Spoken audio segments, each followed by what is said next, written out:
del pastor, 1983. Rosa Serra, Ribes de Freser.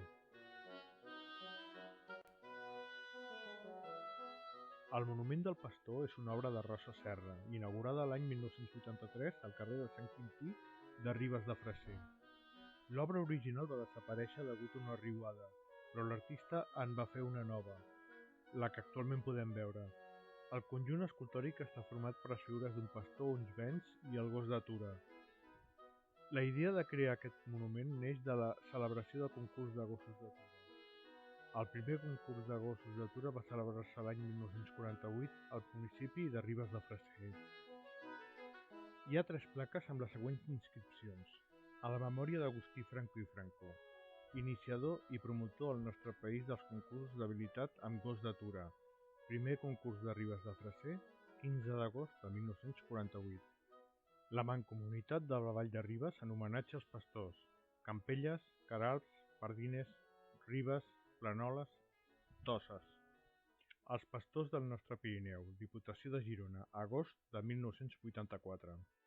El Monumento del Pastor es una obra de Rosa Serra, inaugurada en 1983 en la calle San Quintí de Ribes de Freser. La obra original desapareció debido a una riada, pero el artista hizo una nueva, la que actualmente podemos ver. El conjunto escultórico está formado por las figuras de un pastor, unas ovejas y el perro pastor. La idea de crear este monumento nace de la celebración del concurso de perros pastores. El primer concurso de perros pastores se celebró en 1948 en el municipio de Ribes de Freser. Hay 3 placas con las siguientes inscripciones: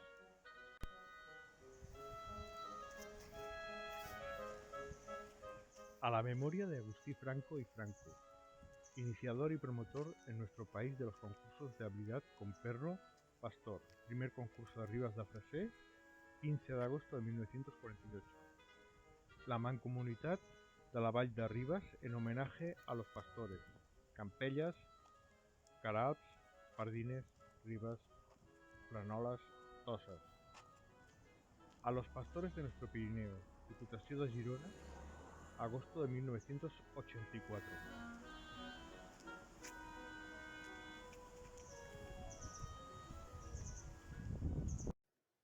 Si vols estar al dia dels meus vídeos sobre Barcelona, subscriu-te al canal Barcino News y comparteix-los a la xarxa. Si quieres estar al día de mis vídeos sobre Barcelona, suscríbete al canal Barcino News y compártelos en la red.